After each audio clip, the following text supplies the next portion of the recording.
les erreurs à ne pas commettre au moment de souscrire un crédit immobilier. On va voir comme ça quelles sont les différentes erreurs à surtout ne pas commettre. Déjà, c'est plutôt l'inverse. C'est plutôt profiter des erreurs que la banque a faites pour en tirer profit. Les erreurs les plus fréquentes qu'on risque de trouver dans un contrat de crédit immobilier. Alors, en fait, la plus fréquente, c'est celle qui concerne le calcul du taux effectif global. Globalement, le banquier doit intégrer dans ce taux effectif global l'ensemble des frais qui ont concouru directement à l'octroi du crédit. Et c'est là-dessus souvent que les banquiers se trompent. Il s'agit d'un taux exprimé en pourcentage, censé inclure tous les frais liés à votre prêt.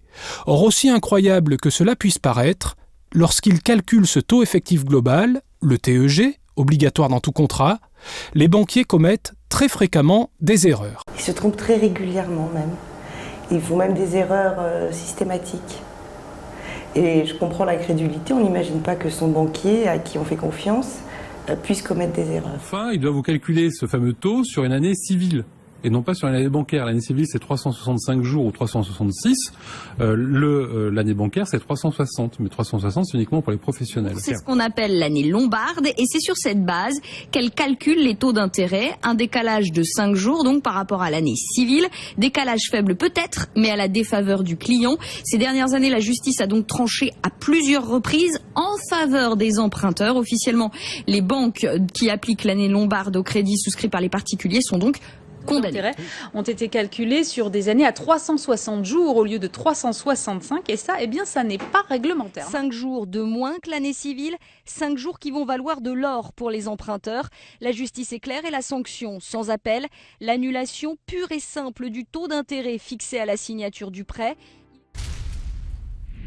On ne parle que de ça. Une fois sur deux, le taux de votre prêt immobilier est faux. De toute façon, pour nous, il y a, dans les dossiers qu'on a, 70% ont une erreur de TEG. Le TAEG, très complexe, il doit prendre en compte des frais de dossier, certaines assurances et beaucoup d'autres éléments.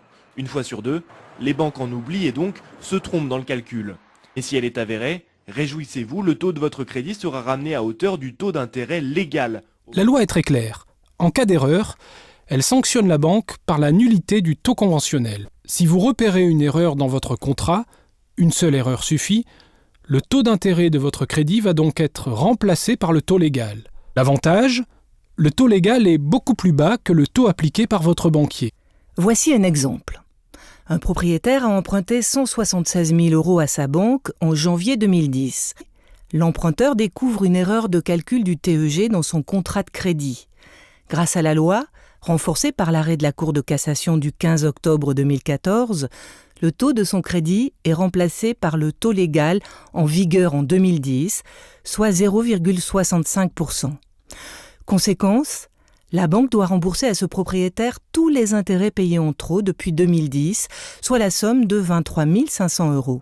Et en plus, sous l'effet du nouveau taux à 0,65%, ces mensualités futures vont passer de 1 117 à 863 € jusqu'à la fin du crédit, soit une économie supplémentaire de 31 000 €.